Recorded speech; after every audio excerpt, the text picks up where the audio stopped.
Hello everyone. Today we are going to take revision of the second lesson from the book First Flight, and the name of the lesson is Nelson Mandela, Long Walk to Freedom. Now Nelson Mandela was the first black president of South Africa, and he occupied the same position as Gandhiji did in India. He spent a lifetime fighting against the racial discrimination of the white rulers. Do you know what apartheid is?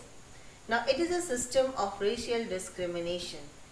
It was a system of racial discrimination separating Europeans and non-Europeans, separating the white and black skinned people. So in this chapter, which is a part from an autobiography of Nelson Mandela, we are going to learn about his struggles. What struggle did he face in his lifetime? A Long Walk to Freedom by Nelson Mandela is all about the struggle of freedom of South Africa. On May 10, 1994, Nelson Mandela had taken the vow as the first black president of South Africa, and therefore it was becoming a newborn democratic country. Mandela took the oath as the first black president. Many dignitaries from different countries had come to be a part of the most significant day. In his speech, Mandela thanked all those dignitaries. Mandela assured his countrymen that his country would never ever experience the same suppression of one by another. A new democracy has been established in South Africa, and as a result, a government of non-discrimination was established. The people of South Africa on that day sang two national anthems as a symbol of that day. Mandela recalled that the reason for this movement was that black-skinned people were exploited by the white people.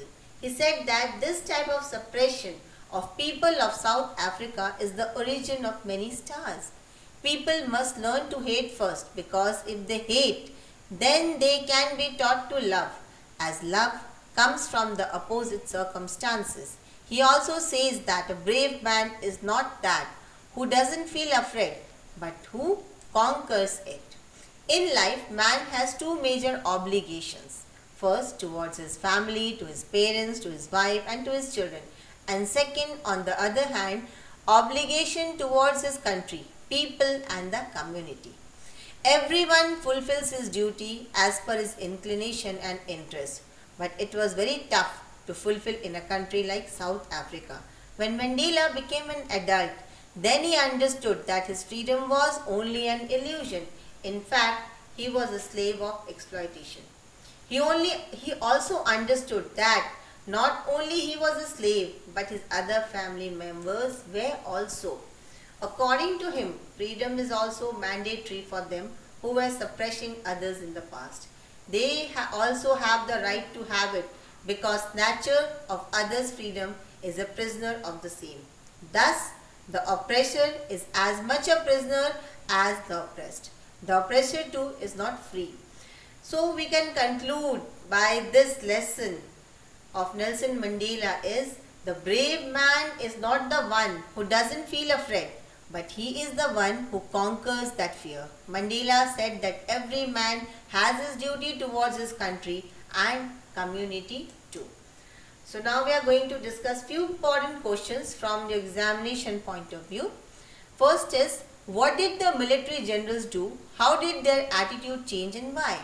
The highest military generals of South African Defence Force saluted Mandela and pledged their loyalty, which was of great significance, as during apartheid era they would have arrested him. The change in their attitude was because of struggle and sacrifices put in by many heroes of South Africa. This struggle not only ensured the freedom of a nation struggling with apartheid, but brought a change in mindsets of many. He believed that love can also be taught, and human being is naturally inclined towards love rather than hate. Why did such a large number of international leaders attend the inauguration? What did it signify the triumph of?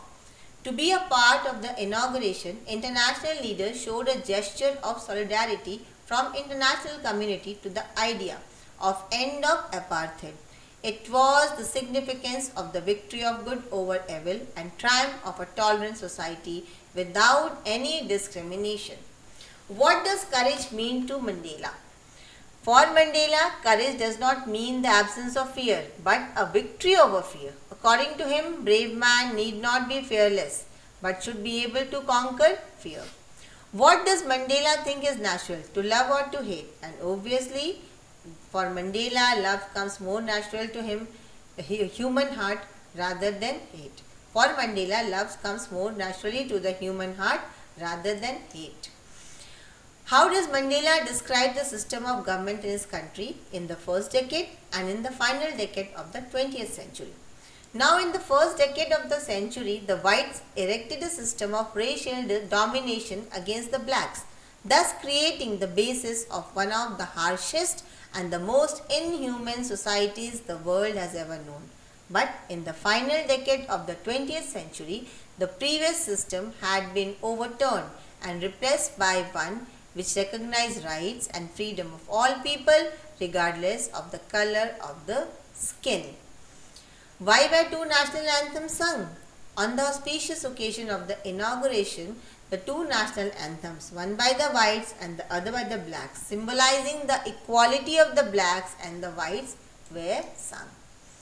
Now I am going to take a very quick revision of this lesson so that you understand the key points. Now, Nelson Mandela is sworn in as the first black president of South Africa on 10th of May 1994. The swearing-in ceremony took place in the lovely sandstone amphitheatre in Pretoria. Pretoria was the capital of South Africa. He addressed the rainbow gathering with a jest, telling that never, never, never again should it be that the beautiful land would experience the oppression of one by another. He wished that freedom in Africa should reign. The army officials who could have caught and put him in jail before were now saluting him to pay respect to the newborn democracy. The two national anthems were sung at the time of his swearing-in ceremony. He recalls the history and pays homage to the national martyrs who sacrificed their lives for the sake of their motherland. I hope you have understood the chapter and you will go through it in your free time. So if you have liked the video, enjoyed learning, you can press the like button, and if you are new, please don't forget to subscribe. Thank you.